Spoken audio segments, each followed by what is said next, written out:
Nazalaki na kati ya masumu nasengaki epai na Nzambe andimaki bosenga na ngai alongoli ngai na masumu tika ngai nakumisa ye na maso asaleli ngai atalisi bolingo na ye epai na ngai nga nazalaki na kati ya masumu nasengaki epai na Nzambe andimaki bosenga na ngai alongoli ngai na masumu tika ngai nakumisa ye na maso asaleli ngai atalisi bolingo na ye epai na ngai natoki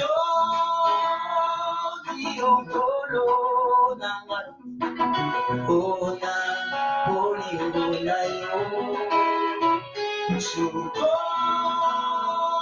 na ngai na makila oyo sopelaki ngai natoki okolo na ngai mpona bolingo na yo suko na ngai na makila oyo sopelaki ngai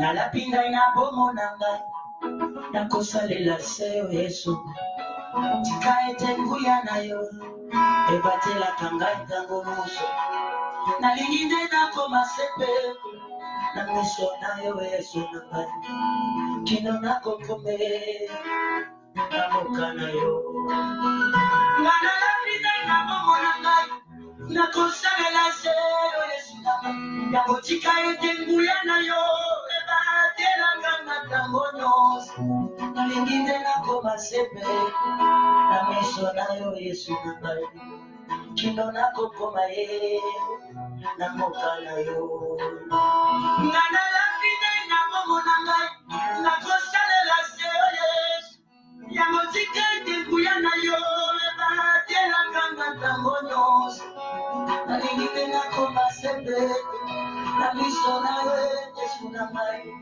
kino nakokoma na moka na yo natoki okolo na ngai mpona bolingo na yo suko na ngai na makila oyo sopelaki ngai natoki okolo na ngai mpona bolingo na yo suko na ngai na makila oyo sopelaki ngai natoki okolo na ngai mpona bolingo na yo suko na ngai na makila oyo sopelaki ngai.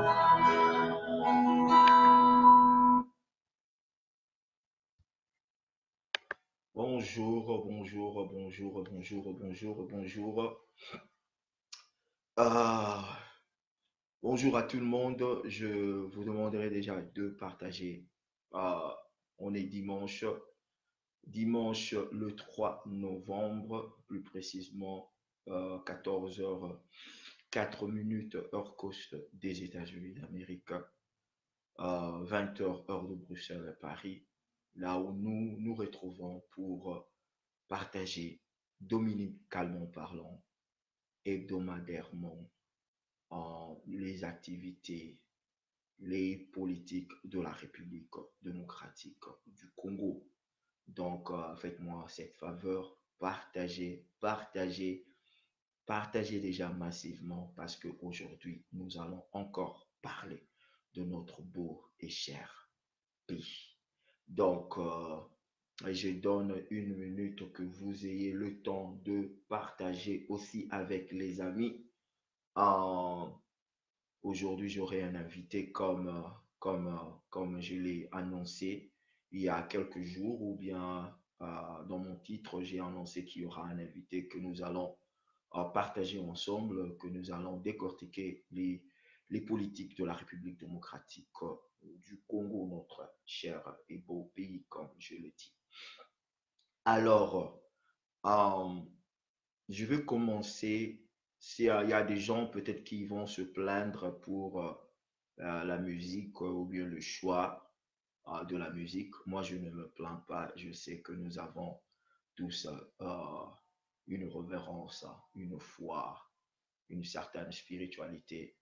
Pour ceux qui n'ont pas choisi cette voie que la mienne, pour moi, c'est ma voie.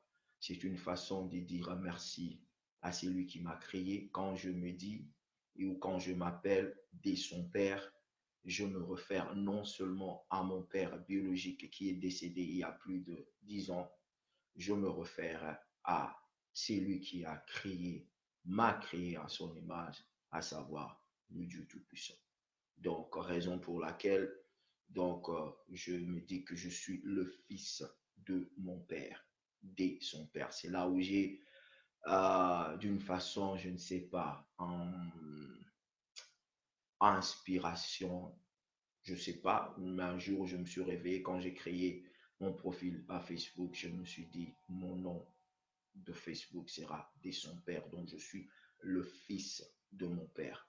Non seulement mon père biologique, il est mon père spirituel. À mon père biologique, je ne peux rien, paix à son âme. À mon père spirituel, je dois rendre révérence. Raison pour laquelle de temps en temps, je joue cette musique par rapport à ce qu'il a fait pour moi et par rapport à ce qu'il a fait pour ma famille. Si ce n'était pas lui, toi et moi, on ne serait pas ici. Quand je vois les circonstances qui de fois nous fait perdre des gens que nous connaissons, je me dis, si je suis là, je ne suis pas plus meilleur que celle qui est partie ou celui qui est parti. Même toi, tu n'es pas plus meilleur que celui qui vient de mourir aujourd'hui. Donc, deux fois, il faudra s'incliner devant le suprême, l'être suprême pour dire merci à toi, toi qui m'as créé à ton image. Et c'est cette chanson que j'ai pu chanter, comment on appelle ça, les 2 dernières semaines que j'ai eu là avec. Vous allez comprendre qu'aujourd'hui, je ne commence pas avec une certaine vivacité parce que je vous dirai une chose, la vérité, la mort de notre sœur Mami Chibo m'avait beaucoup affecté. Donc, pour ceux qui ne la connaissent pas, Mami Chibo, c'est une sœur qui est entrée dans mes lives. Elle a commencé à entrer dans mes lives, je ne sais pas, depuis le mois de novembre de l'année passée. Elle était toujours là. À chaque fois qu'elle entrait, elle disait, Papa Anthony, bonsoir. Si elle entre en retard, elle dit, ah, Papa Anthony, sorry, na koti na retard. Alors, les dimanches, elle est venue, elle a écouté le sermon dominical chez moi, comme je dis, métaphoriquement parlant. Et elle était ici dans mon live, elle a fait des commentaires. Et le lundi, je crois le lundi ou mardi, j'apprendrai qu'elle était décédée. Ça m'avait beaucoup, alors beaucoup affecté. C'est pas une personne que j'ai vue physiquement, c'est pas une personne que je n'ai rencontrée pas personnellement, mais à travers les réseaux sociaux, on s'est familiarisé. Et elle était dans mon cœur, raison pour laquelle je suis un peu affecté, mais à toute la famille, à sa famille, à ses enfants, à son mari, nous ne pouvons que souhaiter mes condoléances les plus sincères. Mes condoléances les plus sincères parce que quand une personne de nous est affectée, c'est tout le temple qui est affecté. Et raison pour laquelle j'avais partagé sa petite vidéo pour la rendre un dernier hommage parce qu'elle était toujours là dans mes lives. Elle était toujours là dans mes lives. Donc, à Mami Chibo, que ton âme repose en paix. À ta famille, à ton mari, à tes enfants, que Dieu garde cette famille. Alors, voilà, ceci est donc dit. Bon, il y a toujours une page de bien, il y a toujours une page de tristesse. La page de bien, s'il faut le dire, aujourd'hui à tous ceux qui ont souhaité à ma très jolie femme un heureux anniversaire. Je vous dis merci. Merci de tout cœur aujourd'hui. Mayume Katonendala, la gardienne du temple, fête encore un autre anniversaire. Dieu lui a fait grâce de célébrer encore un âge sur cette terre des hommes. Donc, tu resteras, tu resteras à jamais. Mayume Katonendala, happy birthday to you, girl. Happy birthday to you, my lovely wife. And I love you so much. Donc, voilà. Et à tous ceux qui célèbrent leur anniversaire aujourd'hui, je ne manquerai jamais de dire aussi joyeux anniversaire à tout le monde qui fête leur anniversaire aujourd'hui. Alors, on va passer dans... Alors, je voudrais d'abord rendre un petit hommage. Bandeko, vous voyez que nous, dans notre communauté congolaise, nous ne savons pas glorifier les bonnes œuvres. Nous ne savons pas faire des éloges à des très bonnes œuvres. Et quand il s'agit de www.matongi.com, tout le monde est content. Quand il s'agit de www.masolo Yakufinga, tout le monde est content. Quand il s'agit de www.bouzoberi à la congolaise, tout le monde est content et tout le monde partage. Bon, aujourd'hui, vraiment, je voudrais prendre de mon temps pour dire, vraiment faire des éloges à un jeune homme, à un jeune garçon. Il peut être mon fils. Le jeune homme s'appelle Jérémy Ntesekolo. Il a 21 ans. Le jeune homme vient de graduer à l'université avec, comme on dit en anglais, le bachelor's. Donc, il a sa licence et il est maintenant professionnel. Il travaille dans sa profession. D'ici là, il va aller pour continuer son master degree. La raison pour laquelle je dis ça, je voudrais que les parents, ou même nous, frères et sœurs, nous encourageons et nous encourageons nos enfants à faire mieux. Ce jeune homme, Jérémy Ntesekolo, 21 ans, licencié, professionnel. D'ici là, il va aller faire son master. Comme j'ai dit en anglais, kudos. Bravo, félicitations, chapeau. Ce sont des choses qu'il faudra vraiment pointer, élever. Je vous dis, le petit 21 ans, il va aller prendre son master. Moi, j'ai eu mon master, j'avais 40 ans. Je ne vous le cache pas. J'ai commencé ma master quand j'avais 38 ans. Et à 40 ans et demi, j'ai fini mon master. C'était tard parce que je suis venu un peu en retard. Je n'ai pas eu cette opportunité à un jeune âge comme cet enfant, ou bien il était né là-bas, en Europe, là où il est. Mais j'ai quand même fini mon master à 40 ans. Je commence à 38 ans, je l'ai terminé à 40 ans. Donc, j'encourage les parents à pousser leurs enfants à aller aux études. Jérémy, Losako, bravure, geste de courage. Et félicitations à toi. Et félicitations à tes parents, à papa Ntesekolo, à maman Ntesekolo, à toute ta famille. Quel travail, un joli travail. Continue dans cette excellence et tu en auras beaucoup plus. Alors, ceci étant dit, tous les canaux solo, comme vous avez dit, comme vous avez mis mon titre. Mon titre aujourd'hui, c'est dominicalement parlant, hebdomadairement parlant. Je salue tout le monde. Je ne cesserai jamais de saluer tous ceux qui partagent mes lives. Aujourd'hui, vraiment, faites-moi plaisir, partagez. Mélanie Kaba, je sais que tu es toujours là. Et tous ceux qui partagent mes lives, vraiment, faites-moi plaisir. Commencez déjà à partager. Talabozana Batbazana en 84. Donc, Azutala 84, non, nous sommes santé. Donc, commencez déjà à partager. Donc, avant Bandawa, donc, pour partager, partager à 4. Donc, 84, donc, il faut qu'on arrive à 200. Partagez avant que je ne fasse venir mon invité sur, ou bien je l'appelle sur le plateau. Tolinga dit tout ça l'année, vous allez m'excuser. On allait faire ce live comme ça, vous le voyez aussi. Mais à la dernière minute, son laptop a causé un tout petit peu de problème. Donc, bon, comme c'était déjà annoncé, on va aller de cette façon. Olé, to rater live, to ça là, audio. Donc, moi, je vais l'appeler par audio et c'est comme ça qu'on va faire notre live d'aujourd'hui. Commencez déjà à partager.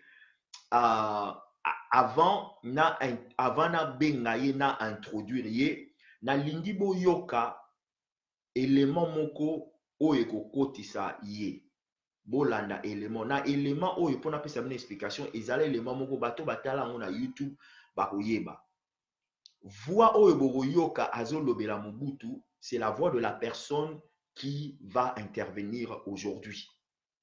Bolanda élément oyo et vous allez comprendre. Donnez-moi une seconde. Namekako Bimisa Yango. Voilà, je suis là.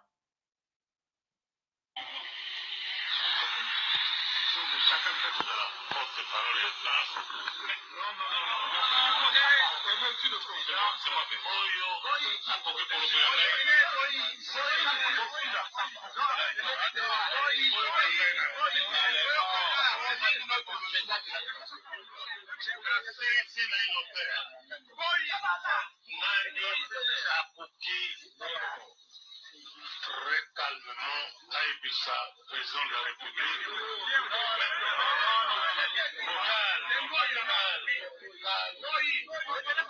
Nalingi makambo ya communiqué te oyebisa nga mpe na malembe mokonzi problème na biso yango et dans le cadre toyokani bon qu'il vienne là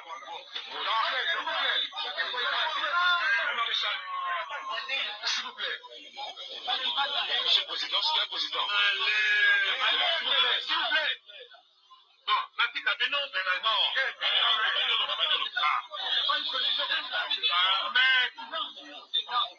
voilà, je m'appelle Bofunda Mugambi, je suis le président de la coordination nationale pour la nouvelle génération politique. Voici le message de la jeunesse. Voilà. Nous sommes jeunes. Celui de Sangalaki, dans le cadre de la conférence nationale, parce que tu constatais que papa l'a dit je vous parle franchement. Bon, na kati wana eza élément moko un peu long. Na kati wana poka aboyeba à qui vous avez affaire ce soir ou cet après-midi. Élément eza na YouTube, bato batala yango basi bayebi basi ba mon élément là Mobutu aza au solo là na ba jeune étudiant. C'était en 1989 ou 90, quelque chose comme ça. En 90, pendant la conférence nationale, c'est le monsieur qui va intervenir aujourd'hui. Donc, il s'appelle Pote Baouli Bofunda.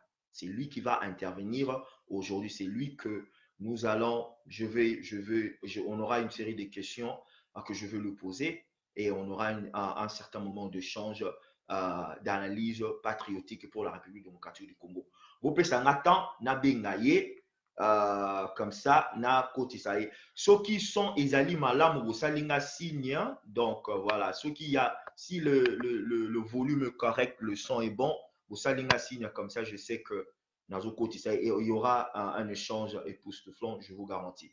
Alors, bozelana bengaye, vous pouvez s'en attendre.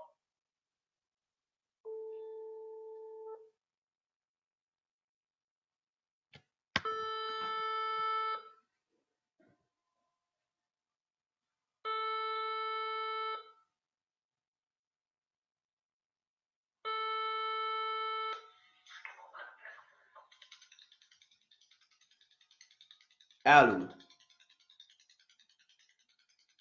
Allô? Allô? Allô, bonjour, monsieur Pote Bofunda. Bonjour. Ça va? Bonjour. L'invitation, ça tient toujours. Vous êtes prêts? Ben oui, moi je croyais que ça allait être, on allait démarrer à 20h. Ah bon, mais... Bon, j'avais changé l'heure parce que je croyais que nous, on n'avait pas reculé d'heure. Donc, je venais d'apprendre qu'on avait reculé d'heure. Donc, raison pour laquelle j'avais changé de 19h encore à 20h. Donc, on peut déjà commencer si vous êtes prêts. Préférez-vous que je vous tutoie ou bien que je vous voie ou bien qu'on fasse l'émission en deux langues, en français, en lingala? Et je ne sais pas, cela dépendra. Je comptais faire après après donc, mon introduction, après que tu m'aies introduit, je comptais faire une petite introduction justement. Voilà. Où j'allais en 30 secondes expliquer le sens de cet entretien qui est entre nous. Et puis dire que j'allais privilégier le français parce que it's my first language. Okay. C'est ma première langue. Mais que de temps en temps, évidemment, je parlerai aussi un peu en lingala. Voilà. Et je voulais dire aussi que pour moi, cet entretien, c'est une occasion pour présenter un petit peu ma vision de la situation politique du pays. Et puis, enfin, proposer quelques pistes aussi de solutions par rapport au sujet que nous allons aborder. Donc, c'était un petit peu ça que je voulais faire comme introduction. Voilà. Alors, vous avez entendu... Est-ce que nous sommes déjà, comment dirais-je, à l'antenne ou c'est juste d'abord un contact personnel entre toi et moi? Voilà, non. Que vous êtes déjà à l'antenne, je vous ai laissé parler, vous êtes déjà à l'antenne, c'est pas grave. Vous êtes déjà là, il n'y a pas de souci. Bon, que les amis, nos frères et sœurs, comme vous l'avez entendu, ce monsieur Pote Baouli Bofunda, c'est lui qui est au téléphone avec moi aujourd'hui. C'est avec lui que nous allons parler de la République démocratique du Congo. Nous allons décortiquer le paysage politique, le climat politique de la République démocratique du Congo. Comme je vous ai dit, je l'ai introduit par la petite vidéo, l'audio que vous avez écouté, que vous avez entendu en ce moment pendant la conférence nationale souveraine à Kinshasa en 1990.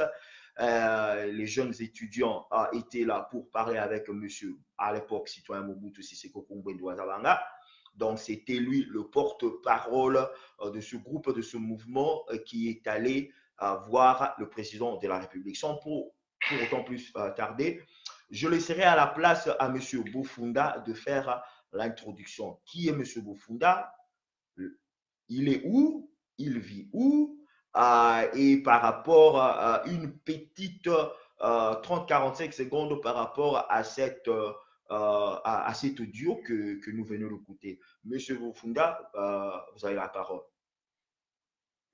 Allô, est-ce que vous m'entendez? Nous te recevons, nous te captons 5 sur 5. D'accord, ok. Donc, je m'appelle Jean-Paul Bofunda Mokambi. Je suis congolais de père et de mère. Je suis entré en politique en 1990 à la faveur du discours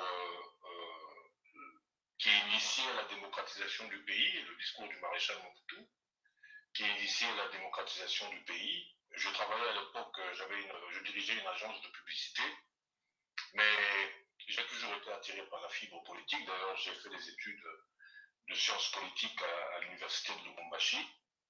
Et donc, en 90, lorsque le maréchal a ouvert, disons, a libéré la parole des Congolais, eh bien, évidemment, je me suis engouffré dans la brèche.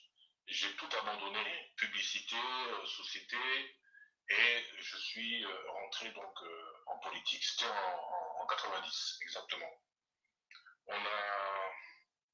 Et le phénomène qui s'est passé à ce moment-là, c'est que tout d'un coup, tous les jeunes de ma génération ont créé des partis politiques.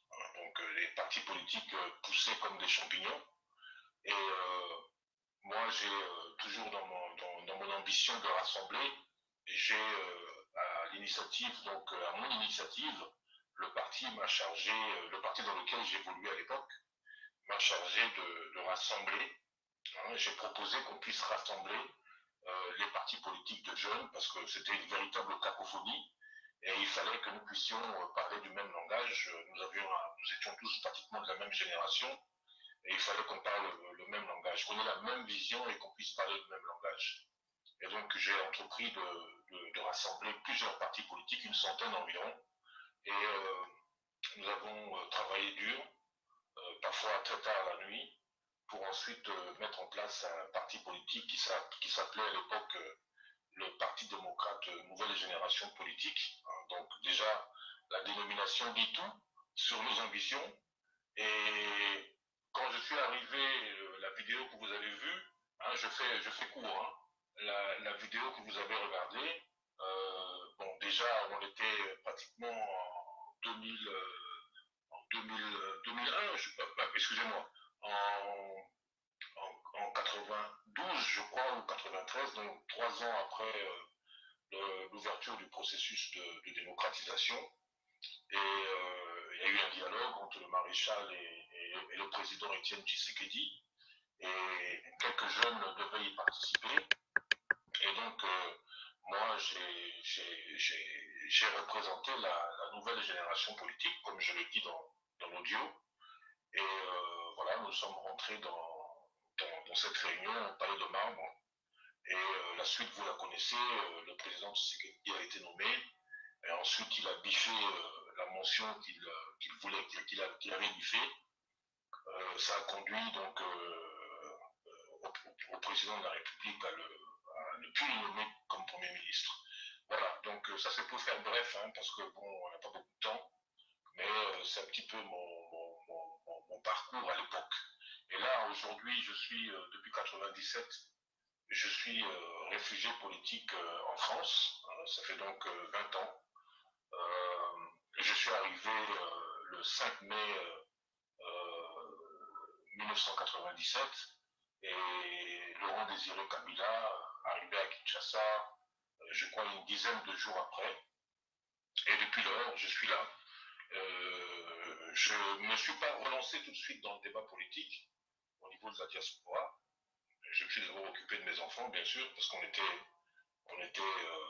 d'arriver, il fallait avoir le statut de réfugié politique que j'ai eu après 3 ans, alors que bon, parfois le délai était plus court, mais moi c'était tellement difficile, mon dossier était tellement compliqué qu'on a obtenu le statut que 3 ans après. Et voilà, donc maintenant je vis en France, j'ai repris mes activités politiques, essentiellement bien sûr au niveau des réseaux sociaux, mais il m'arrive de participer à des conférences, à des rencontres politiques. Et voilà, donc Voilà. le combat continue, le combat se passe bien et il continue. Voilà. On me signale que faites-moi, il faut m'écrire si le volume est très bas parce qu'on me dit que le volume est très bas. Alors je voudrais voir encore quelqu'un m'écrire parce que peut-être c'est l'affaire d'une personne. Je ne voudrais pas que ça soit qu'on fasse live et puis le volume est très bas. Faites-moi signe, écrivez-moi s'il vous plaît. Si le volume, le son est très bas comme ça, on fait une petite disposition pour essayer d'augmenter un peu le volume. Donc, parce que je ne voudrais pas que certaines personnes puissent rater ce live ou l'analyse qui sera faite aujourd'hui. Moi, je ne sais pas, est-ce que toi tu es visible sur Facebook? Bon, moi, pour le moment, je suis visible sur Facebook. Ah, donc je peux voir l'image sur Facebook alors? Ouais, tu peux voir l'image sur Facebook, mais pour intervenir, ça sera problème parce qu'on me dit que le volume est très bas. Donc... Non, mais moi, ici j'ai un volume qui est parfait. Je reçois 5 sur 5. Je ne sais pas si vous me recevez 5 sur 5, mais moi même très fort. Bon, moi, je vous reçois par mon téléphone et j'ai mis mon téléphone près du micro de mon laptop pour que le message passe. Parce que si on avait fait directement avec live de vive voix, ça aurait été différent. Mais le fait que j'utilise mon téléphone, donc ça fait que le volume passe par mon téléphone et ça passe par voilà, tout le monde. Ah, mais il y a certaines personnes qui disent 5 sur 5, il y a certaines personnes qui disent il y a certaines personnes qui disent on n'entend pas très bien, il y a certaines personnes qui disent 5 sur 5. Alors je ne sais pas exactement. En tout cas, moi j'entends très très bien. Voilà, donc en tout cas, je ne sais pas par quelle mesure on pourra essayer d'augmenter le volume. Voilà. Bon, je vois ici on dit ça va maintenant. On dit ça va? Ah, là, ça a baissé un peu. Hein. Ah, alors, attends. Je voudrais faire ceci. Ok. Je vais essayer de couper. Comme ça, je connecte le volume à partir de Bluetooth. On reçoit à partir de Bluetooth. Si ça pourra marcher. D'accord. Alors, donnez-moi une. Ben, d'accord. Alors, je coupe, donnez-moi une sur 5. Certaines personnes disent 5 sur 5. Oui. Le son est très bon. Hein. Le son est très bon par rapport à moi. Bon, voilà. Donc, je coupe et puis je relance encore. D'accord, ok. Ok. Donnez-moi une seconde. Je veux essayer de relancer. Je veux essayer de relancer. Vous coupez de l'autre côté. Moi, je veux essayer de relancer ici. Je coupe le WhatsApp, c'est ça? Il y a coupe. Moi, je vais te relancer d'ici là. Ok, d'accord. Ouais.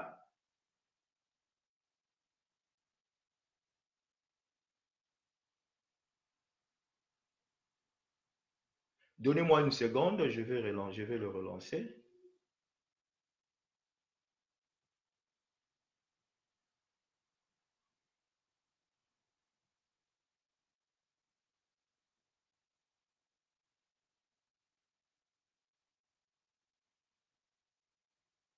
Voilà.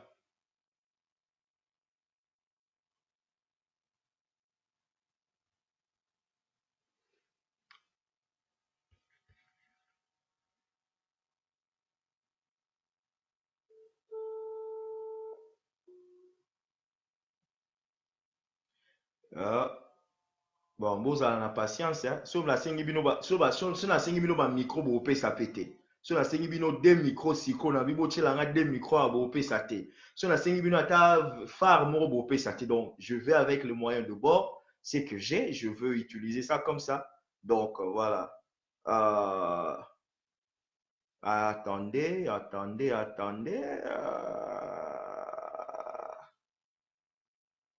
Voilà, je peux essayer de.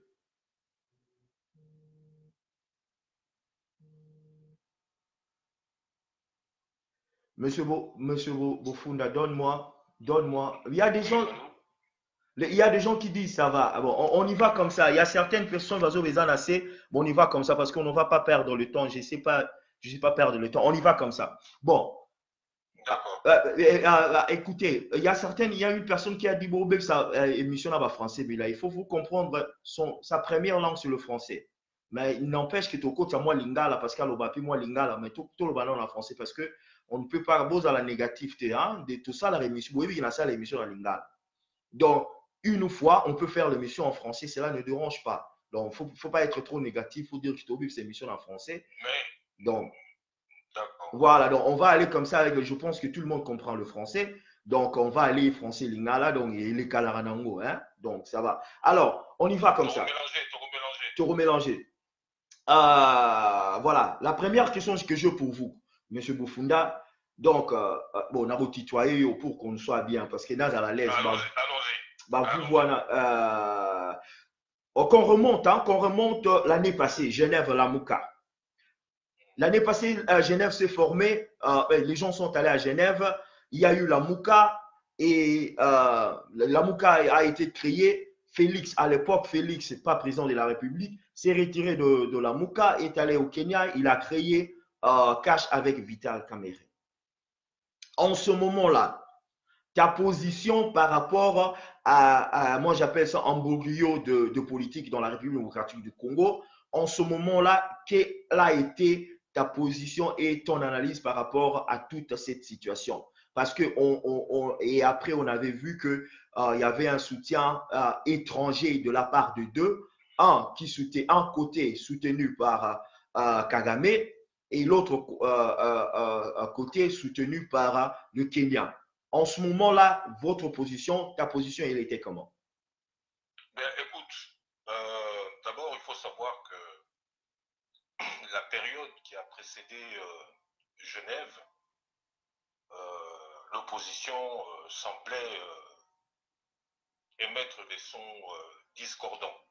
il y avait une sorte de division au sein de l'opposition. Vous vous souvenez que Katumbi avait été créé sa structure Ensemble en Afrique du Sud. Donc la perspective d'aller aux élections en ordre dispersé n'était pas bonne, puisque l'objectif était de remplacer Joseph Kabila par un fils du pays. Non. Et lorsque Genève est arrivée, évidemment, je crois que Genève a donné beaucoup d'espoir à tous les Congolais qui étaient impliqués dans le processus qui précédait ces élections.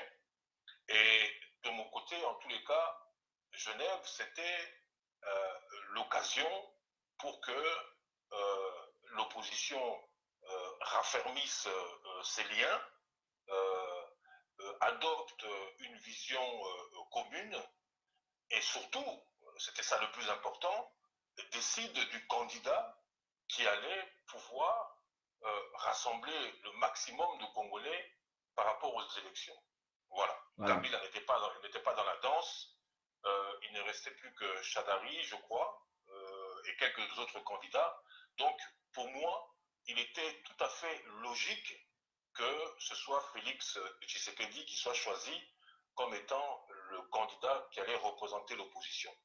Ce n'est pas un choix subjectif, c'est un choix objectif, parce que Félix Tshisekedi avait derrière lui, il a toujours derrière lui d'ailleurs, ce que moi j'ai appelé à l'époque une machine de guerre, c'est-à-dire l'UDPS, un parti politique qui a une histoire dans notre pays, qui a traversé un parti transgénérationnel, je veux dire, parce que ça a commencé avec le père et ensuite le fils a pris la relève. Un parti qui avait aussi un ancrage national très important. Donc pour moi, il était évident que le candidat qui allait émerger de cette rencontre de Genève, c'était Félix Tshisekedi.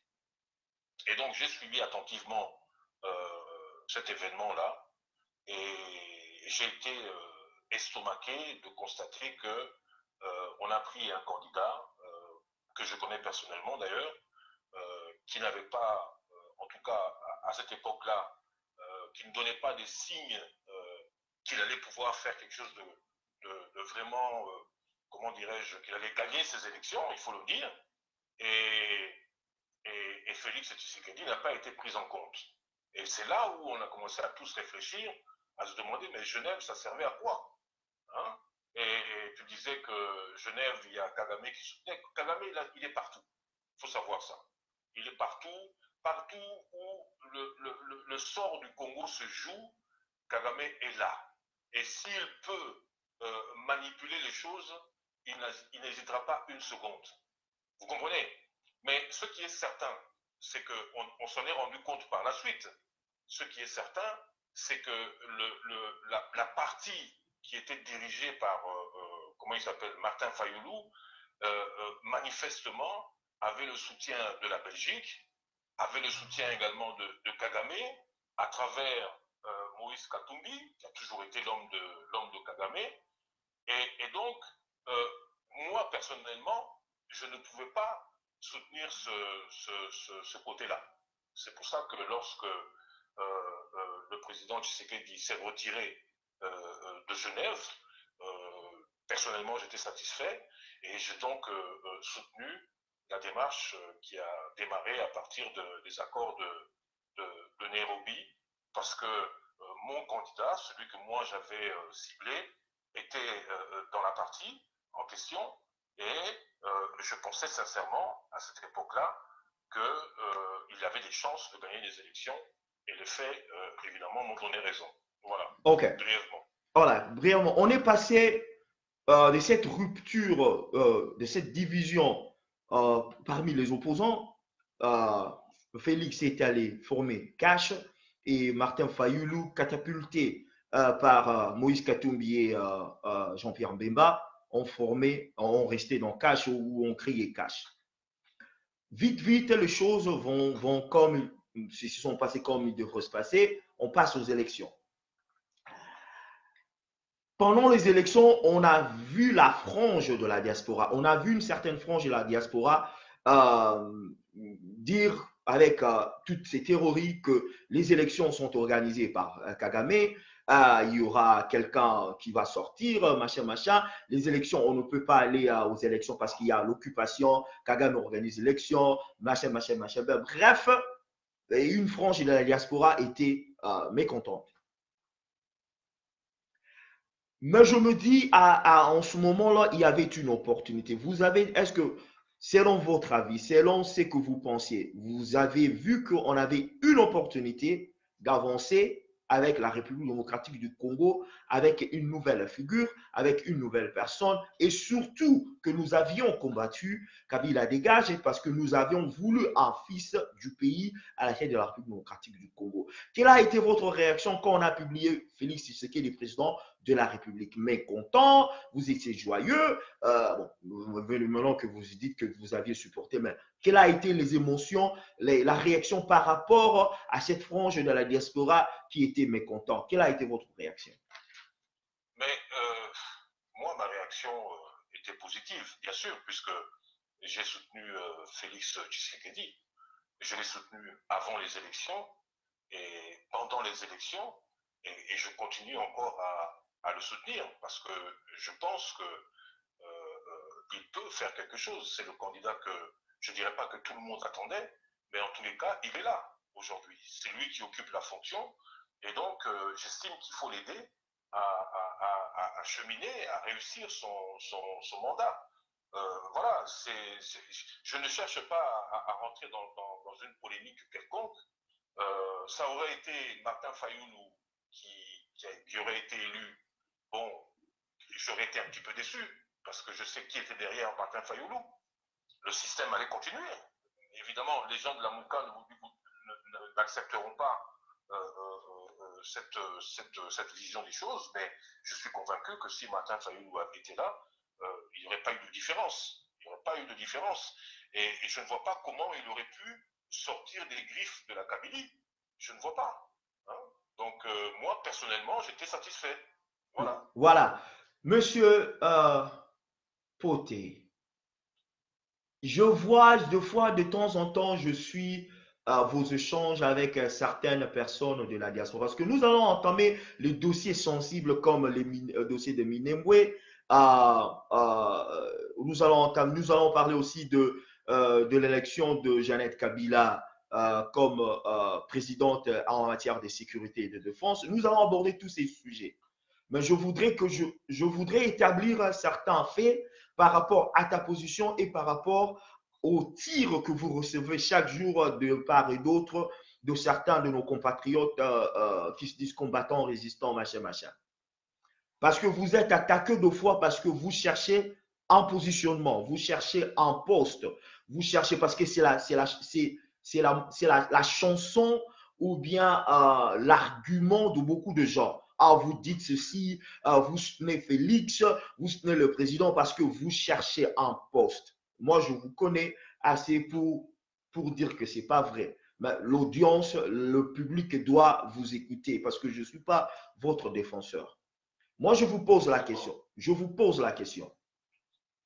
Quel intérêt, vous étant monsieur congolais, citoyen patriote congolais, avez-vous à soutenir le président de la République ou à soutenir sa démarche par rapport à cette évolution des événements politiques que nous avons dans la République démocratique du Congo? Quel intérêt avez-vous étant patriote, citoyen congolais?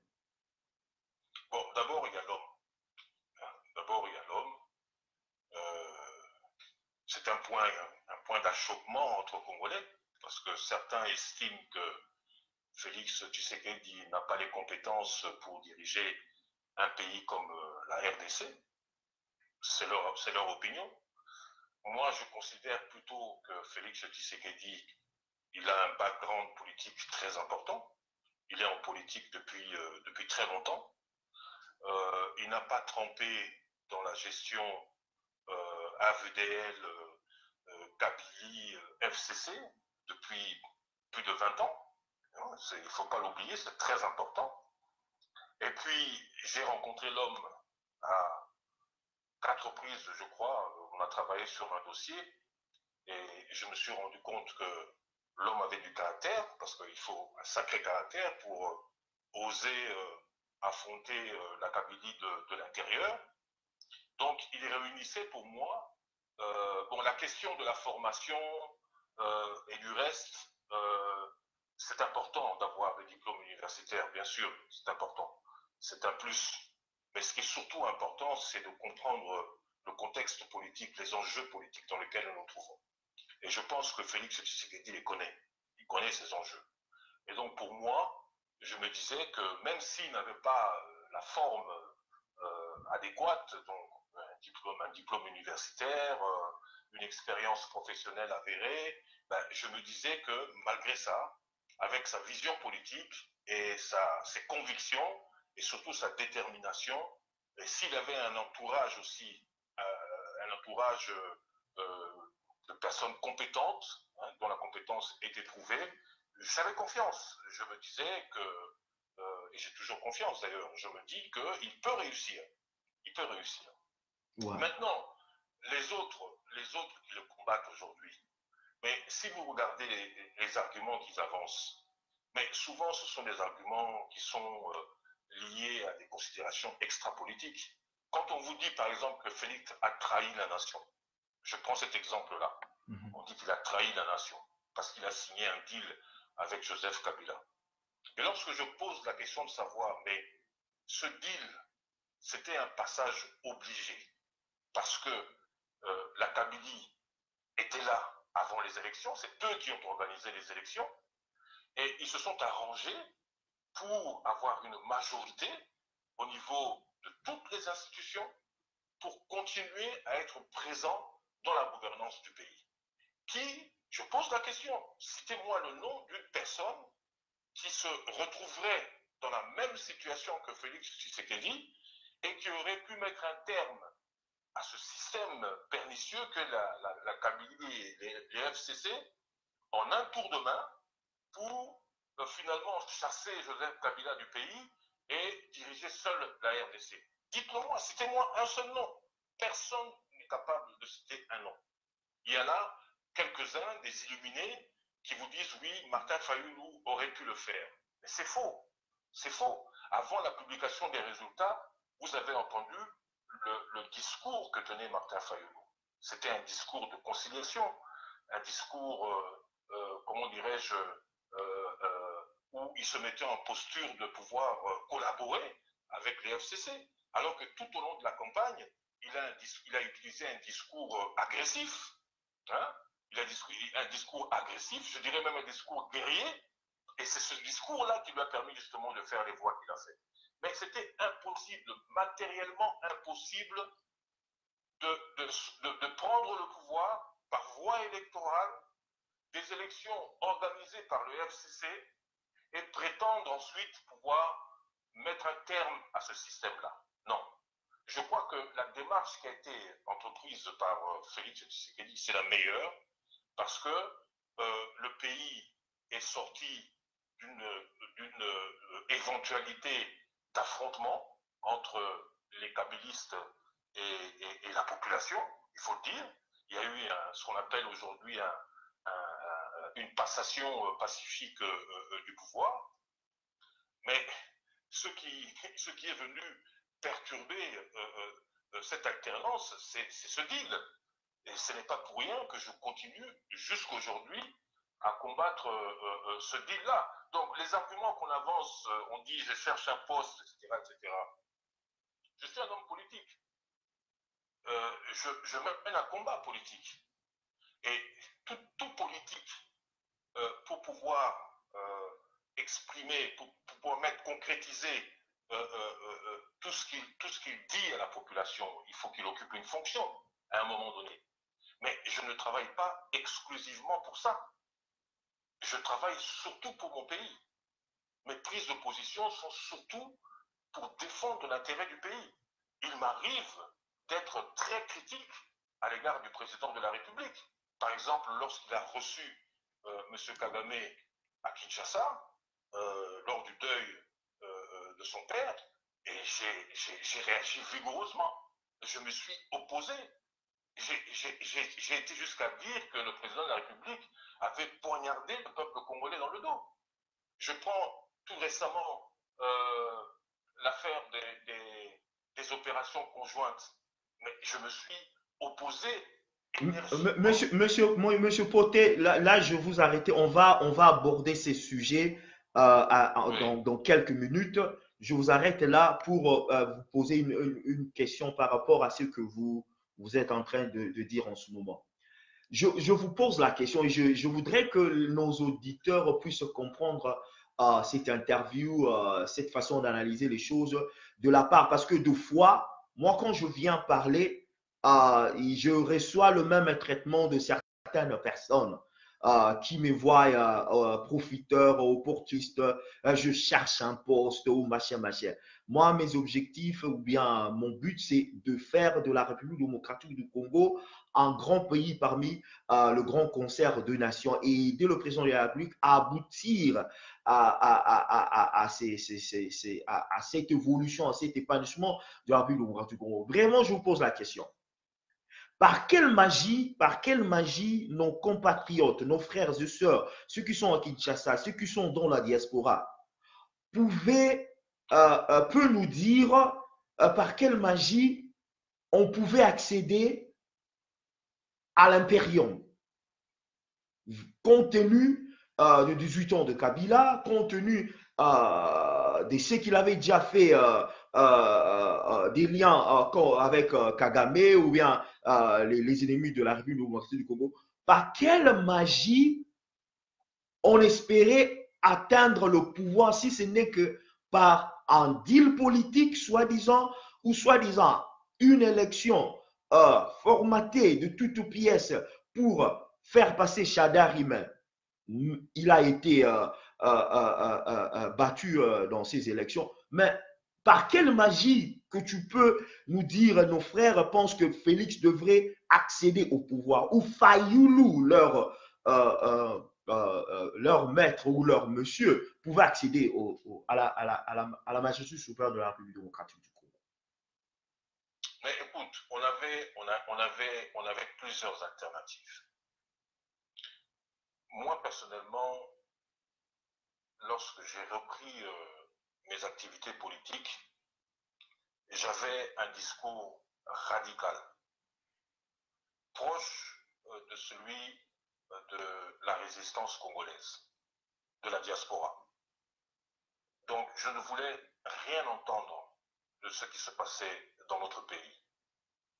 Je comptais sur la mobilisation que nous avons entrepris depuis plus de 20 ans et qui a fonctionné, qui a éveillé les consciences au pays.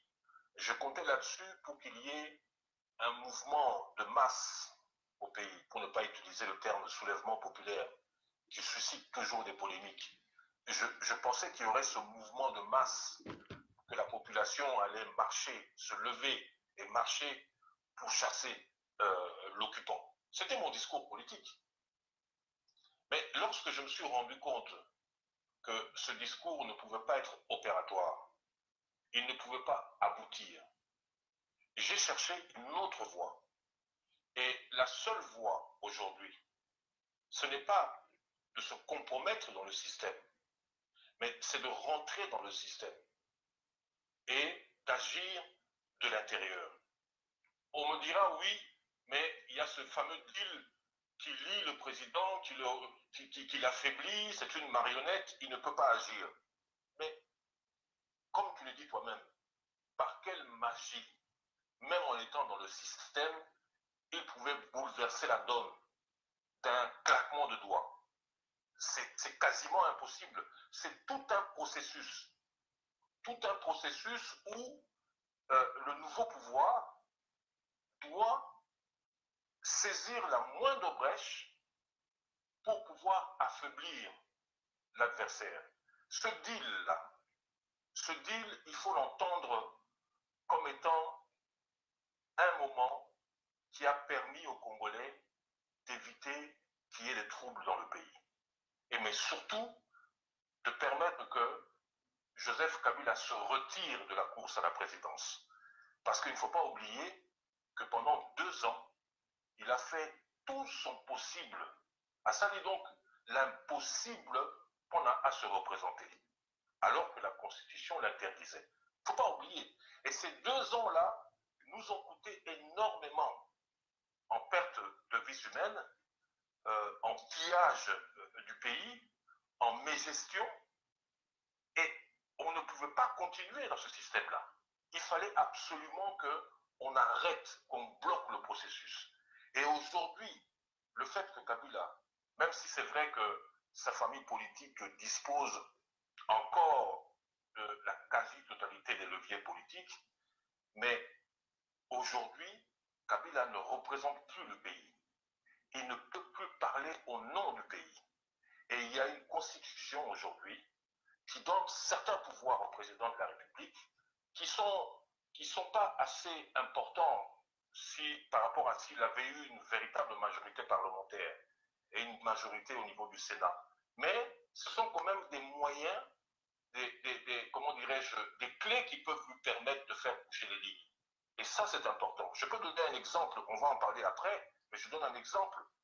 L'affaire des opérations conjointes. Je donne juste cet exemple-là, on ne va pas rentrer en profondeur. Voilà. Mais l'affaire des opérations conjointes. Mais la décision de ne plus s'engager dans ces opérations conjointes, c'est une décision qui appartient au président de la République. Et il a pris la décision. S'il n'avait pas le moindre pouvoir, il n'aurait pas été en mesure de prendre cette décision. Et même s'il avait pris la décision, si Joseph Kabila était encore l'empereur de la RDC, puisqu'il est même propriétaire de la RDC, ben, il aurait pu dire au président de la République, non, il n'est pas question d'arrêter, tu continues avec le Rwanda. Donc c'est un exemple. Il y en a plein d'autres comme ça, mais les Congolais ne veulent pas le voir. Monsieur Pote Bofunda, c'est Oui. ça le mot-clé. Le Congolais ne veut pas voir. Je mets un peu du sel, comme ça, vous préparez votre sauce, métaphoriquement parlant. Donc, vous continuez avec la lancée que vous avez. Pourquoi ce déni de fait?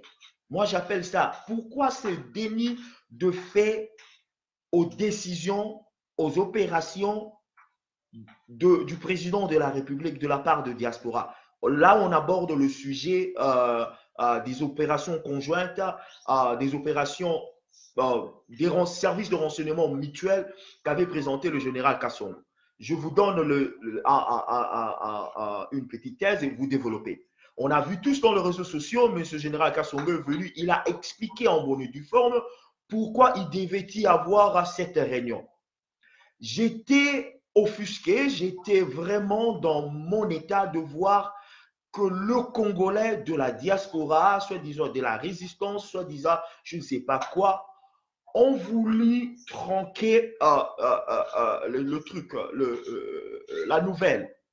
Ils ont refusé de voir que pendant cette réunion, il y avait les gens de l'Africom, les Américains de l'Africom. Ils ont totalement ignoré et ils n'ont même pas mentionné qu'il y avait la MONUSCO. Ils ont seulement mentionné le Rwanda, le Burundi et l'Ouganda. Pourquoi ces dénis de fait? C'est quoi la motivation de voir Félix Tshisekedi échouer? Ça va de l'intérêt du peuple ou ça va de l'intérêt de nos ennemis de la région? Non, écoutez, franchement, que ce soit la résistance, que ce soit la diaspora en général, tous ceux qui prennent position, qui nient l'évidence, comme c'est le cas actuellement en citant l'exemple des opérations conjointes, ils font de la politique politicienne. Ce n'est pas du patriotisme. Parce que cette décision a un impact considérable dans les relations d'abord entre les alliés, dans le cadre de ce deal, et ensuite avec le Rwanda. Pourquoi je dis ça? Parce qu'aujourd'hui, cette décision, il faut la voir comme étant un acte de souveraineté de la part du président de la République. Je parle du président de la République dans ce cas-là parce que c'est lui qui est le chef des armées. Et donc, une telle décision, il n'y a que lui qui peut la prendre. Donc, c'est un acte de souveraineté. Courageux aussi, bien sûr, parce que, bon, on dit que c'est une marionnette. Donc, si c'est une marionnette, s'il est à la botte du Rwanda et de Joseph Kabila, il ne devrait même pas oser prendre une telle décision. Mais il l'a fait. Il l'a fait pourquoi? Parce qu'il estime, et moi je partage ce point de vue également, que le pays est capable d'éradiquer les groupes armés. Le pays est capable de le faire. Et le pays décide de le faire seul, même si au départ il était prévu qu'il y ait une mutualisation des forces des voisins de la MONUSCO et de l'Africom. C'est une décision d'autorité qu'il faut saluer. Mais le problème, c'est quoi? Le problème, c'est que reconnaître que le président a posé un acte de bravoure, qu'il a pris une décision d'autorité, qu'il a voulu préserver la souveraineté du pays, le reconnaître, c'est carrément comment dirais-je, c'est carrément compromettre toute la stratégie de ces gens qui passent leur temps à dénigrer le président de la République. Là, il n'a pas fait la marionnette. Là, il a désobéi à Kagame. Il a désobéi à Joseph Kabila. Il a pris une décision dans l'intérêt du pays. Mais s'ils le disent aujourd'hui, quelle sera leur motivation? Ensuite, ils n'auront plus aucune motivation. Ça, c'est le premier aspect. Le deuxième aspect, au niveau de la diaspora, c'est que il ne faut pas oublier qu'il y a beaucoup de réfugiés politiques ici. Et malheureusement, les réfugiés politiques ne connaissent même pas quel est leur statut. Ils devraient lire pour savoir quel est leur statut. Un réfugié politique, à partir du moment où on te donne le statut de réfugié politique, tu es réfugié politique à vie. Il n'y a que toi qui peux renoncer à ce statut de réfugié politique. Mais ils ont peur. Ils ont peur de soutenir Félix Tshisekedi. Parce que s'ils soutiennent Félix Tshisekedi, ils se disent, voilà, on va me retirer mon statut de réfugié politique. Il y en a beaucoup qui sont dans ce cas-là. Ils ne comprennent rien. Et vous avez une troisième catégorie de personnes qui soutiennent certaines autorités morales et qui estiment que Félix leur a volé une victoire, que c'est leur autorité morale qui aurait dû être président de la République. Et pourquoi ils soutiennent cette autorité morale? Justement parce que si Jean-Pierre Bemba, Martin Fayoulou, Moïse Katumbi passaient, chacun pouvait se retrouver dans la gouvernance, avoir des postes. Ce qu'on me reproche à moi, en fait, c'est ce qu'eux, ils recherchent en réalité. Voilà le problème. Et ça, c'est typiquement congolais. C'est typiquement congolais parce que la situation qui est la nôtre aujourd'hui, c'est laquelle? Ok, on a un président de la République qui est un fils du pays. Mais il a un deal qui limite sa marge de manœuvre et qui maintient l'ancienne gouvernance au niveau de la... qui fait que l'ancienne gouvernance continue encore à participer à la gestion de l'État. Mais l'objectif que nous poursuivons tous, c'est lequel? N'est-ce pas celui d'affranchir le pays de la tutelle rwandaise? Ça, c'est un objectif commun. Maintenant que nous avons un fils du pays à la tête du pays, pourquoi ne pas, chacun à son niveau, certains dans l'opposition, d'autres dans la société civile, d'autres même au sein du gouvernement, pourquoi ne pas soutenir ce président de la République qui a non seulement la mission, sa mission première, c'est quoi? C'est le changement. C'est mettre un terme à cette tutelle. Pourquoi ne pas le soutenir pour y arriver, justement? Et c'est là où souvent, je dis que le Congolais n'a pas d'intelligence collective. Parce que devant un tel défi, nous ne pouvons pas y aller en ordre dispersé. Nous devons avoir la même vision. Nous devons communiquer ensemble, nous devons agir ensemble. Mais ce n'est pas le cas. Les Congolais se comportent comme si nous étions dans un système qui est normal. Non, le système n'est pas encore normal. On a encore une tutelle. Et il faut se battre contre cette tutelle-là. Donc, ils préfèrent critiquer, ils préfèrent insulter, plutôt que de réfléchir et de centrer leurs préoccupations par rapport aux intérêts du pays. C'est ça le grand problème que nous avons, c'est celui-là. Et c'est pour ça que l'ennemi progresse. L'ennemi progresse à cause de cette attitude des Congolais. Hein? Voilà. Je peux, oui. Vas-y, je vous laisse, je vous permets de terminer. Ce que je voulais dire ces 2 derniers jours, le discours de certains politiques est devenu carrément séditieux. Vous avez des Congolais de souche qui tiennent le discours. J'en ai entendu un qui est passé sur un live à Washington. Le député en question, c'est un député du MLC, je ne citerai pas son nom. Le député en question nous dit que en 1885, le Congo n'aurait pas dû avoir les frontières qu'il a aujourd'hui. Le Congo aurait dû être subdivisé de façon ethnique, donc faire du Congo, par exemple, 4 pays. Hein? Donc les Bangala, les Baswahili, les Baluba, et ainsi de suite. Mais comment quelqu'un de ma génération, il est peut-être même plus jeune que moi, peut tenir ce langage? C'est incroyable. Et vous entendez quelqu'un d'autre, un ancien de l'UNC, qui est de l'Équateur, qui nous dit que les Banyamulenge sont congolais, que vous le vouliez ou non. Mais ce discours-là, il vient de démarrer. On a toujours entendu ce discours, Banyamulenge, la théorie tutsi rwandaise sur la répartition sur les frontières congolaises. Il semble que dans l'histoire, il y a eu un roi Tutsi qui régnait sur une partie de notre territoire. Ils veulent récupérer ce territoire. Ça, ce sont un intellectualisme fallacieux. C'est un échafaudage intellectuel et historique pour pouvoir justifier la balkanisation du pays.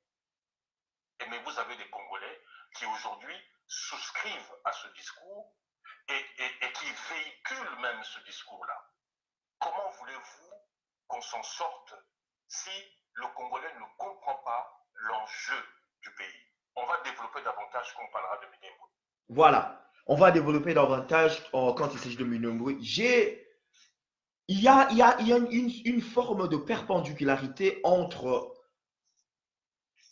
ceux qui ont des théories de conspiration vis-à-vis du président de la République et les gens de FCC, dont on parlera de fissures de gauche et droite entre FCC et Cash, et on arrivera à ça.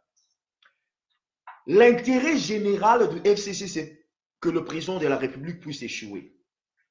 Et quand tu regardes dans cet ordre d'idées, ou dans cet ordre de pensée, c'est l'intérêt général de la diaspora, de cette frange de la diaspora ou de la Mouka, de voir le président de la République échouer.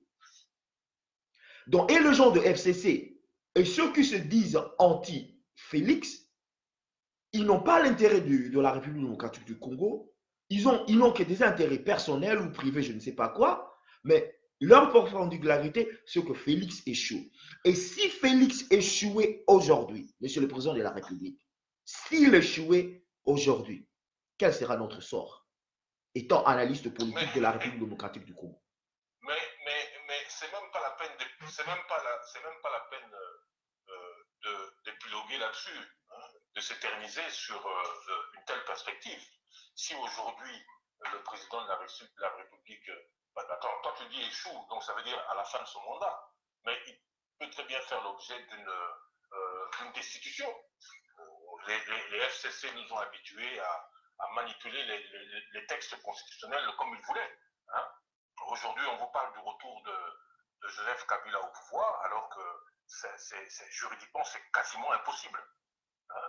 Les seules possibilités qu'il y aurait pour que Joseph Kabila revienne au pouvoir serait que nous ayons une nouvelle constitution qui doit être soumise à référendum. Et avant qu'elle soit soumise à référendum, en vertu du principe des parallélismes des formes, il faut que le constituant originel de la Constitution revienne siéger et modifie la Constitution.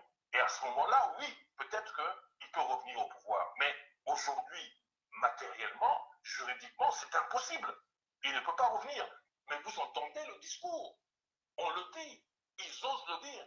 S'ils osent le dire aujourd'hui, eh bien, ils sont capables de le réaliser. Il ne faut pas oublier. ne faut pas oublier, il faut avoir gardé en mémoire la modification des articles 70 et 75 de la Constitution. Ça s'est fait sous notre nez, sous notre barbe. Ils l'ont fait. Ils ont commencé comme ça à en parler, hein, en faisant des ballons d'essai, mais ils l'ont concrétisé. Donc il faut faire attention.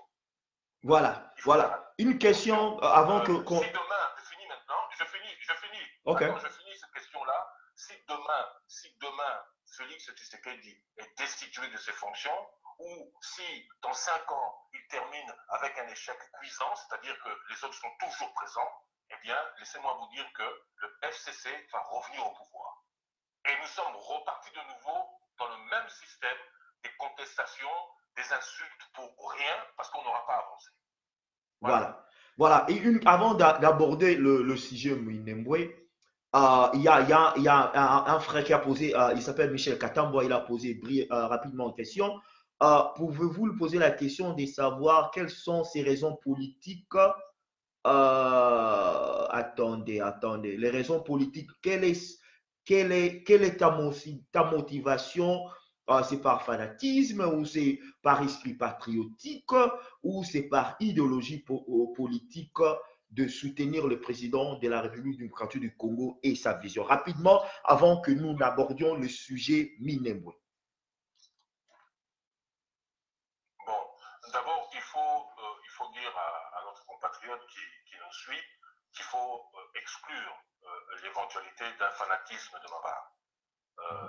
Un fanatique ne critique pas le candidat qu'il soutient.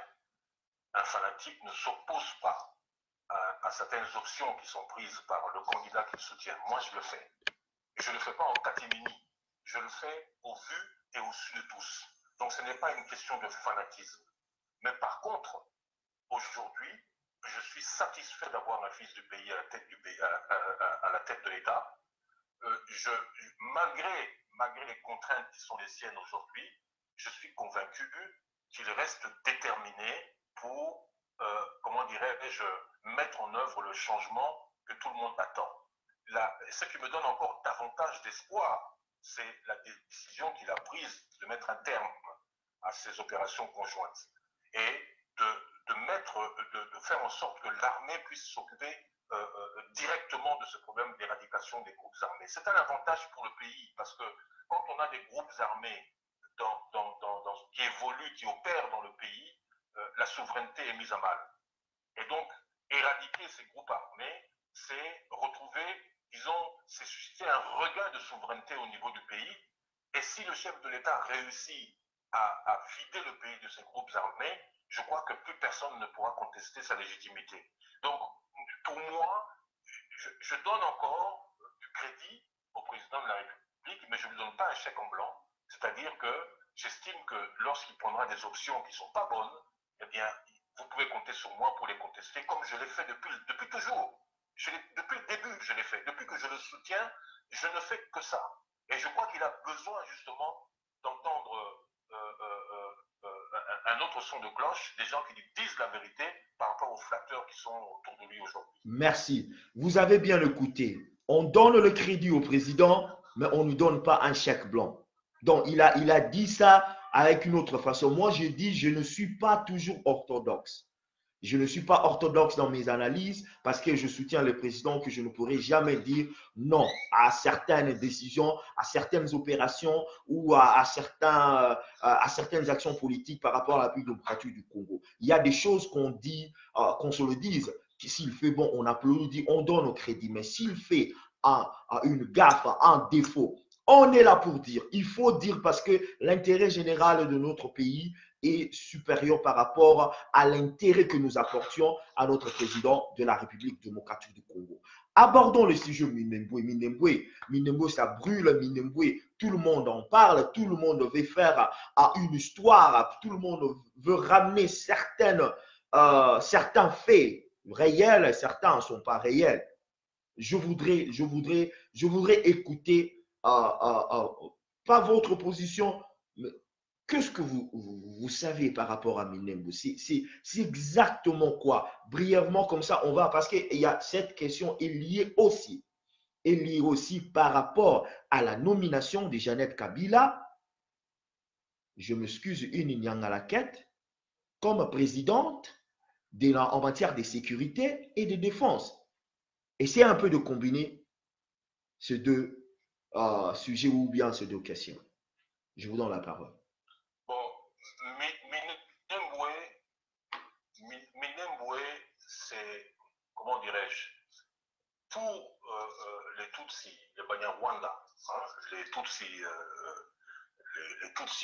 du Rwanda et les Banyarwanda qui sont chez nous. Minembwe, c'est le symbole de la réussite d'un processus qui a démarré en 1959, quand les réfugiés Tutsis sont arrivés chez nous, et justement, ils ont commencé par habiter cette partie-là de notre territoire.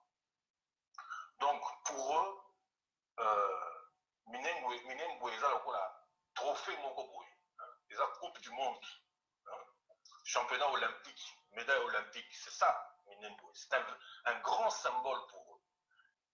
Et politiquement, c'est aussi, s'ils arrivent à conquérir Minembwe, les autres parties du territoire qu'ils convoitent, ce sera presque automatique.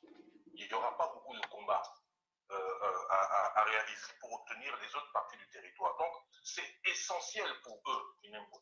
C'est vraiment essentiel. C'est un objectif ultime qu'ils doivent absolument atteindre. La preuve, c'est qu'ils n'ont pas attendu longtemps pour commencer à occuper Minembwe. Il ne restait plus qu'ils plantent le drapeau du Rwanda. Hein. Ils ont changé le chef coutumier. D'ailleurs, j'avais posé la question à M. Roubaix, où est le chef coutumier? Le vrai chef coutumier, qui est un Congolais. Ils l'ont remplacé par un chef coutumier, un pseudo-chef coutumier Banyarwanda. Ils ont mis en place une nouvelle administration, une nouvelle police. Les différents cadres administratifs étaient tous pratiquement Banyarwanda. Donc, ils occupaient réellement Minembwe. Et n'eût été l'intervention des autochtones, avec à leur tête le général Yakatumba, je crois qu'il est général ou colonel, je ne sais plus exactement, eh bien, aujourd'hui, ils seraient toujours présents à Minembwe. Donc, c'est un enjeu de taille pour eux de conquérir Minembwe. Mais c'est un territoire congolais. Il n'y a rien à faire. Et la tribu Banyamulenge n'existe pas. Vous pouvez regarder sur la carte ethnographique du pays, vous ne verrez pas le nom Banyamulenge figurer dessus. Le nom Banyamulenge, c'est une escroquerie, hein, pour justifier justement qu'ils étaient toujours présents sur ce territoire-là. Donc, aujourd'hui, si réellement Kagame pouvait encore avoir les moyens de conquérir Minembwe, il le ferait. Mais il ne peut pas, puisque nous avons décidé qu'il n'y aurait pas d'armée étrangère chez nous. Donc, ce qui lui reste, lui, à faire, c'est ce qu'il a toujours fait, utiliser des groupes armés. Voilà, utiliser. Il paye, Et son armée reste chez lui. Mais, oui, tu disais? Je voulais savoir, c'est quoi votre lecture? Aujourd'hui, on parle de l'occupation dans la République démocratique du Congo, selon certaines théories, moi j'appelle ça théorie de conspiration, blablabla. Ben, je me dis, aujourd'hui, citoyen congolais, fils du pays, comme l'autre que tu viens de citer ici à Washington, il fait un discours macabre pour dire ce qu'il a dit. Vous avez des citoyens, fils du pays, qui sont de souche congolais de souche, arrivent au Parlement, ils propulsent une personne comme Jeannette Kabila comme présidente en matière de sécurité et de défense. Pourquoi pourquoi blâmerons-nous toujours le Rwanda par rapport à nos défaillances? Parce que moi, je trouve que c'est une défaillance des citoyens congolais qui ont été votés par la population congolaise en allant au Parlement voter un sujet controversé à la présidence de la sécurité et en matière de défense au Parlement. C'est quoi votre Mais lecture? ça, mais c'est typiquement, je le répète encore, c'est encore congolais tout ça.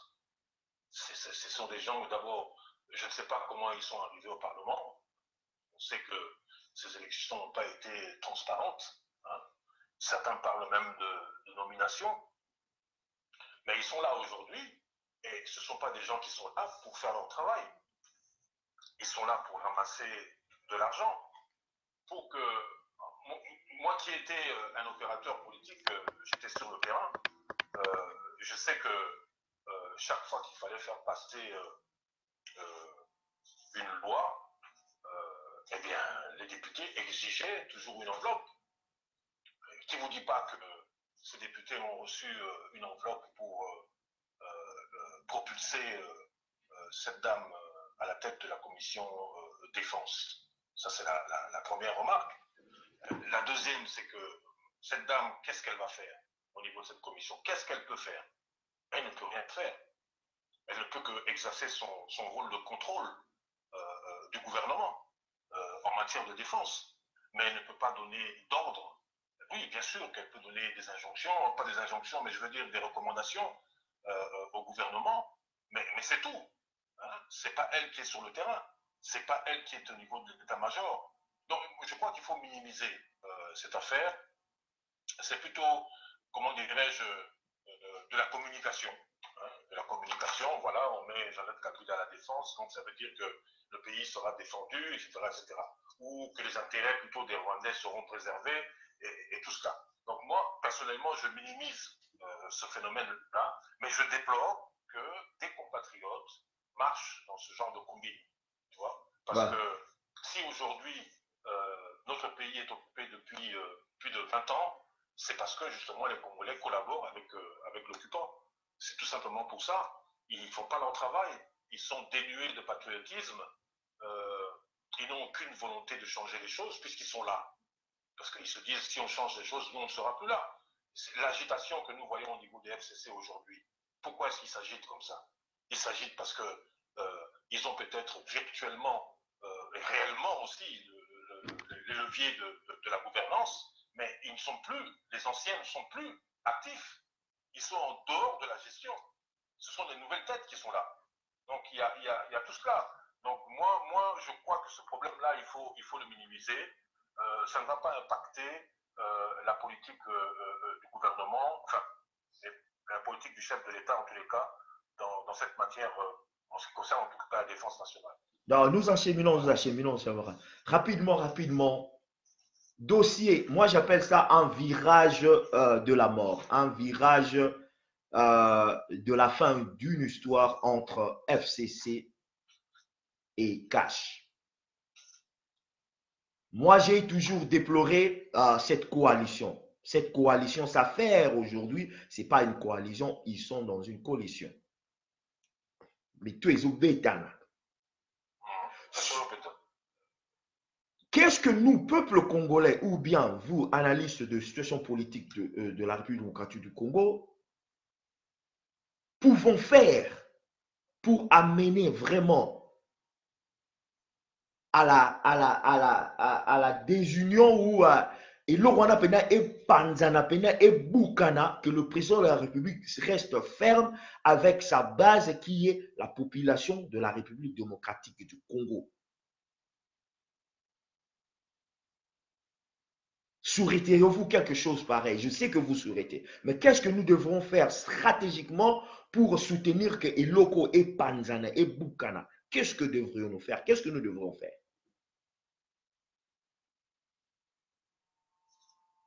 Mais de toute façon, objectif, il y a Sikoyo, déjà remettre un terme na Dilwana. Ça, c'est faut à l'objectif, il y a chef de l'État. Voici ça m'a parce que tant que Dilwana et vous allez en place, vous avez la possibilité à vous travailler correctement. C'est impossible. À vous travailler, ma frère, vous allez partout. Ma croque en jambe, vous allez partout, à tous les niveaux. Ma colingate à réussir. Donc, objectif n'est sikoyo fois silisa likambo wana. Mais akoki kosilisa yango n'importe comment te. Akoki kolamuka na tongo et puis il décide voilà je mets un terme au deal. Non, il ne peut pas faire ça comme ça. D'abord, voici ça va comme il y a insécurité dans l'Est. Parce qu'il y a des problèmes. Voici ça du Cambouana. Ça, c'est la première chose. Peut-être pas aussi Sango complètement, mais en tous les cas, il faut qu'il réduise au maximum marge de manœuvre et la groupe à Mewana. Ensuite, il faut que, au niveau de la justice, que le président de la République commence une réforme de la justice. Parce que sans la justice, à cause de la possibilité à quoi s'attaquer à la corruption. Corruption, c'est vraiment le cancer. Il y a un mot qu'on a mis ça. Et même diplomatie, et vous allez impacter négativement s'il n'arrive pas à résoudre ce problème de corruption. Il y a beaucoup de partenaires qui étaient très enthousiastes lorsqu'ils ont vu Félix Tshisekedi débarquer, mais depuis un an, ils ne sentent pas une réelle volonté d'attaquer le véritable problème. Ils ne le sentent pas. Et il faut que le président de la République commence maintenant à attaquer les vrais problèmes. Et quand il aura... bon, il y a d'autres éléments que je ne veux pas développer, mais quand il aura réussi à réunir toutes ces conditions-là, et il faut le faire très rapidement. Il faut le faire, il ne faut pas attendre parce que le temps n'est pas son allié. Hein, il faut ça l'amour rapidement. Je crois qu'à ce moment-là, il pourra mettre un terme. Il y a un autre point que j'aimerais quand même soulever, c'est l'armée. Parce que Makassi a pouvoir wana les amis armés. Makassi a bateau ya FCC wana. Les armés. C'est leur armée. Mais aujourd'hui, d'ailleurs j'ai publié un post là-dessus.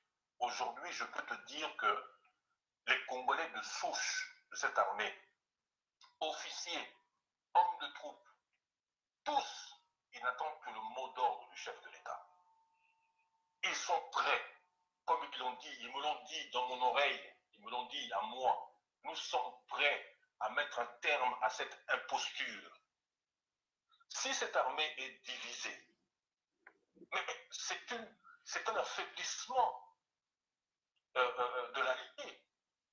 Parce que je vois mal comment les officiers qui ont été infiltrés, est-ce que c'est eux qui vont aller au combat? Est-ce que Kagame va envoyer son armée pour sauver l'armée de Joseph Kabila? C'est impossible. Il ne le fera jamais. Il ne le fera jamais. Donc il y a moyen, en agissant, en ciblant les secteurs où il faut agir, il y a moyen d'affaiblir l'allié et, in fine, porter le coup de grâce, c'est-à-dire mettre un terme à ce deal. Évidemment, ça ne se fera pas sans conséquence. Hein? Le problème est Bozala. Peut-être même qu'ils vont être pris de panique et ils vont terroriser la population. Il y a plusieurs moyens pour terroriser la population. D'ailleurs, tous ces meurtres qui sont en train de se perpétrer à Kinshasa, c'est aussi une façon de terroriser la population.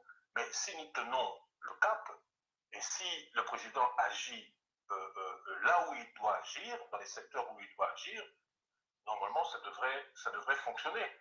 Et puis, il y a encore une autre possibilité, il ne faut pas l'oublier. Et c'est aussi pour ça que la partie FCC cherche, ils sont en train de poursuivre deux objectifs dans leur révolte actuelle, on va dire entre guillemets. Le premier objectif, c'est de forcer le président Tshisekedi à revenir à une table de négociation pour qu'on lui dise, écoute, là, ça ne va pas, ça ne nous arrange pas, il faut que tu changes. Ça, c'est la première hypothèse. La deuxième hypothèse, c'est que, eh bien, il prépare un coup pour destituer le chef de l'État. Mais est-ce que Kabila, Joseph, a intérêt à destituer le président Tshisekedi aujourd'hui? Je ne suis pas convaincu. Même si on entend ces hommes parler, je ne suis pas convaincu qu'il ait intérêt parce que son sort est complètement imbriqué à celui du président de la République. Sa sécurité le fait qu'il n'ait pas arrêté, parce qu'il a fait des déplacements, on peut l'arrêter n'importe où. Et le fait que le président de la République ne demande pas un mandat d'arrêt international au niveau de la Cour internationale, c'est justement parce qu'il doit rester calme. Alors s'il décide aujourd'hui de jouer au cow-boy, hein, et de reprendre le pouvoir par la force, je crois que les perdants, ils seront les perdants. Ils seront les perdants. Donc, Voilà. je ne sais pas si j'ai répondu à ta Voilà, question. tu as répondu à ma question. Voilà. On achemine lentement. Je voudrais balancer tout en point de vue par rapport à ces discours de Kyungu Wakumwat. J'ai observé ce monsieur pendant des années. Dans un sabbatou, moi, il n'a jamais été mon chouchou par rapport aux événements de 92 lors les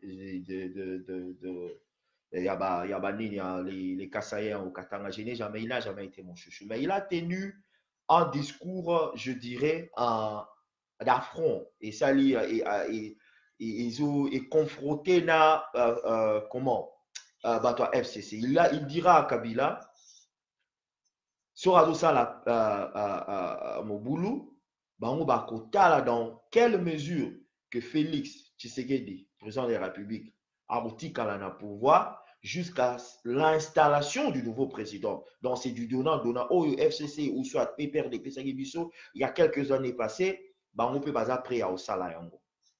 Là c'est un, deux. Il a dit encore que Kabila sorazo zela mobule kotana moka aeba que CPIP ezo zelae.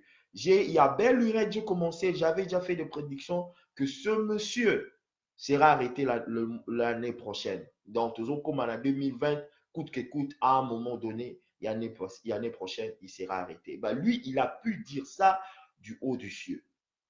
Croyez-vous qu'avec ces dires, qu'il y a un front où Isaac s'est manœuvré entre l'UNEFEC, ce qui l'UNEFEC, il y a Cuba, Bakungwa, Kumwanza, et l'UDPS, et par là, ça va affaiblir la position de Moïse Katumbi par rapport au Katanga, parce qu'il faudra le dire, Moïse, son bastion, c'est Katanga, et Kingwa Kumwanza, il est suivi, il est applaudi, il est écouté aussi au Katanga. Lecture na yo je crois que c'est par là que tu retiens moi un frein et pour terminer cette émission. Mais Namoni, le vieux Babakou Kyungu, lui, son problème, c'est que on arrête de tergiverser, qu'on arrête de combattre le président de la République parce qu'il a un travail à faire et qu'on l'aide plutôt à accomplir sa mission. Je crois que c'est son principal intérêt pour l'instant.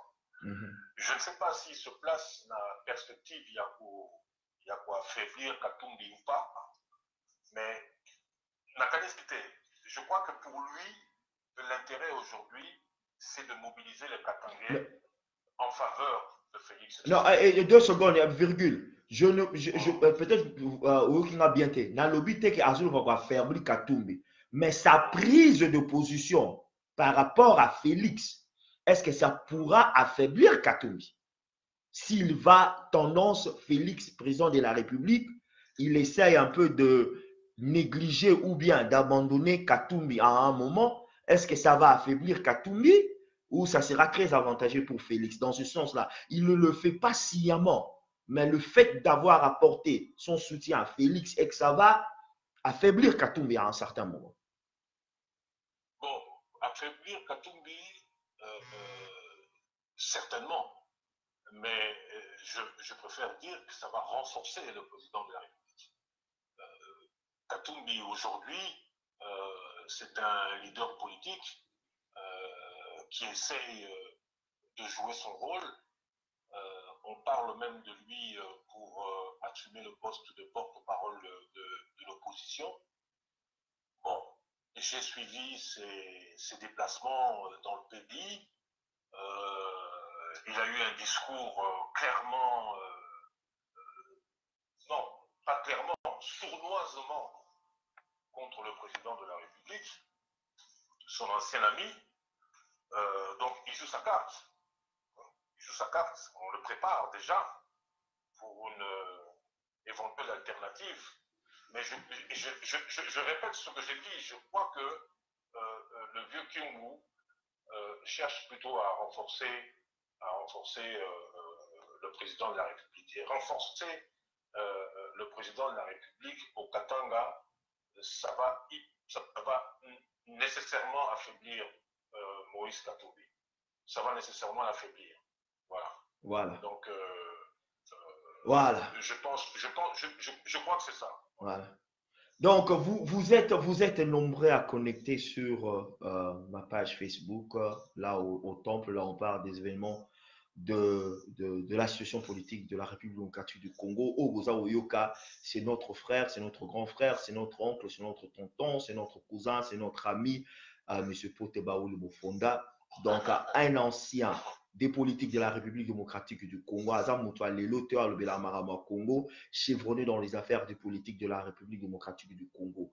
Je vous laisse à 1 minute pour donner un mot à nos auditeurs pour baoloba naebika ke bato ba finga kayo baoloba kaka chercher courant de position azo luka zalaka wapi ba ebiete nous qui te connaissons depuis tout ce temps to yebi musala no un mot de voilà Anthony Anthony nabandi discussion na biso entretien na biso en disant que je suis entré en politique en 1990. Voilà. Sur ça, les calcul moko rapide, et on voit que dans la carte politique depuis 29 ans. 29 ans. C'est ça, hein? Voilà. Bon, 29 ans.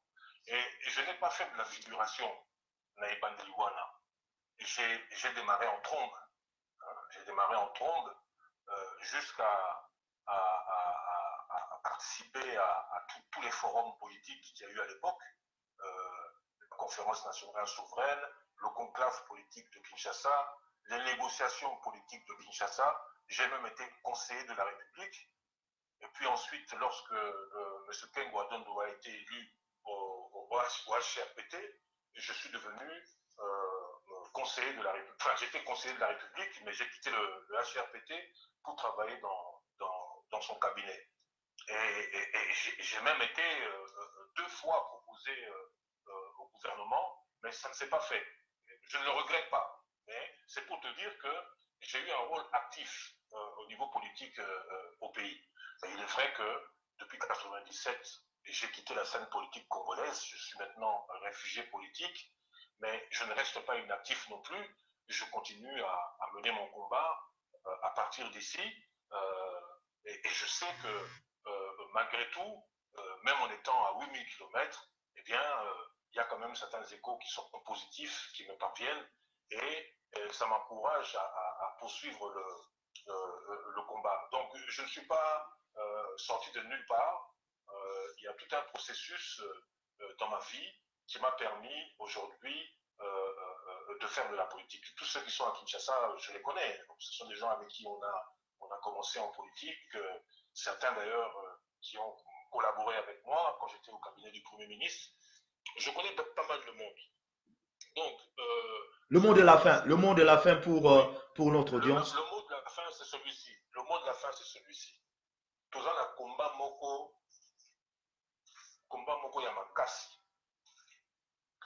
Et combat wana esili na noté. Il ne faut pas kokanisa que parce que Félix est à la tête du pays aujourd'hui que combat wana esili. Au contraire, combat est comme une sous makasi koleka. Parce que perspective pour Nabatouana ya perdre de pouvoir bandi koyoka côté. La décision oyo azui, surtout décision ya ko stopper par opération conjointe wana, et ça décision moko oyo congolais nyonso, qu'il soit de la résistance, qu'il soit opposé, qu'il déteste Félix Tshisekedi, décision wana, il faut qu'on soutenir yango. Parce qu'elle va dans le sens et intérêt à Bokanamiso. Et donc, ce que je souhaiterais personnellement, c'est que les Congolais mettent en veilleuse leur division pour une fois.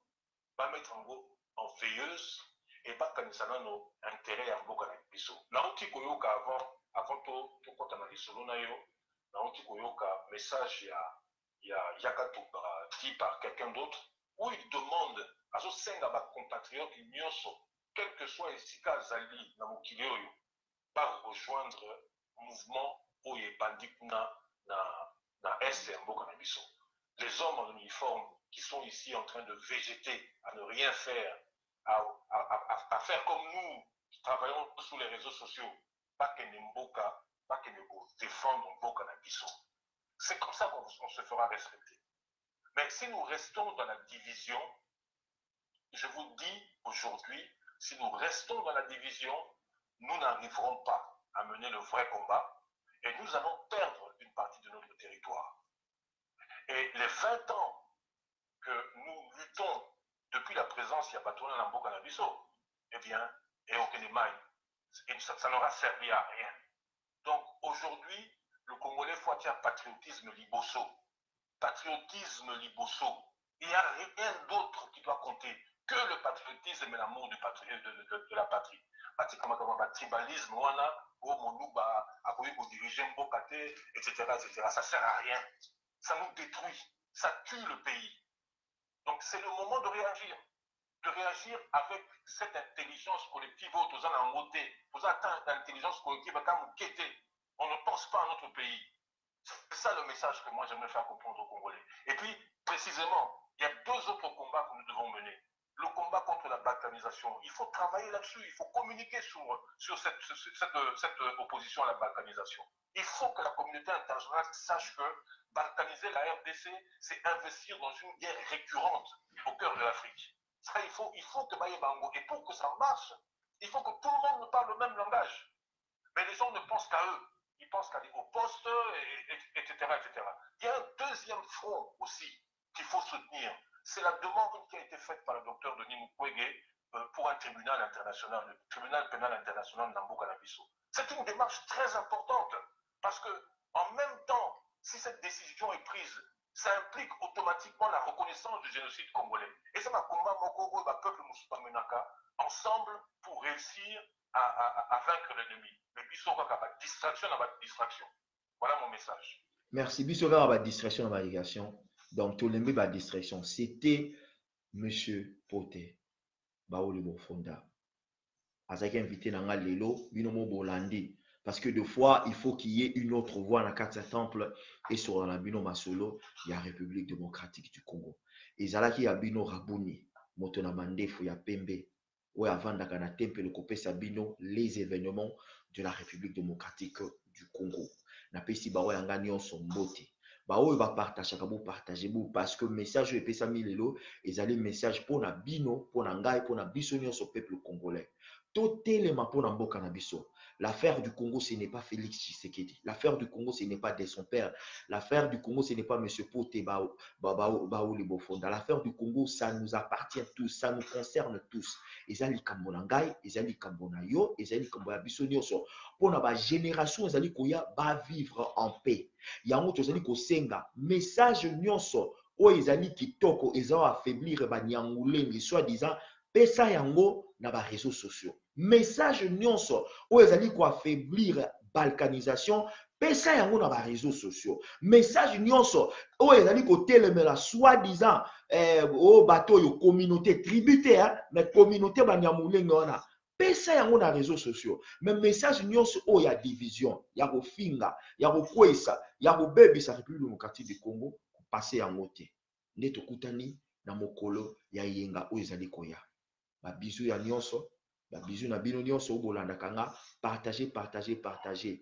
Ba oyo na lesosenga na bino pour na mémoire ya ndeko na biso Mami Chibo bo passer image on alexaki na Facebook.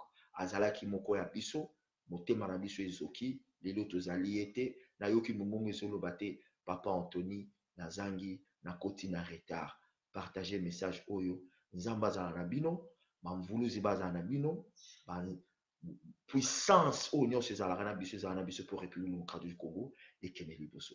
God bless you.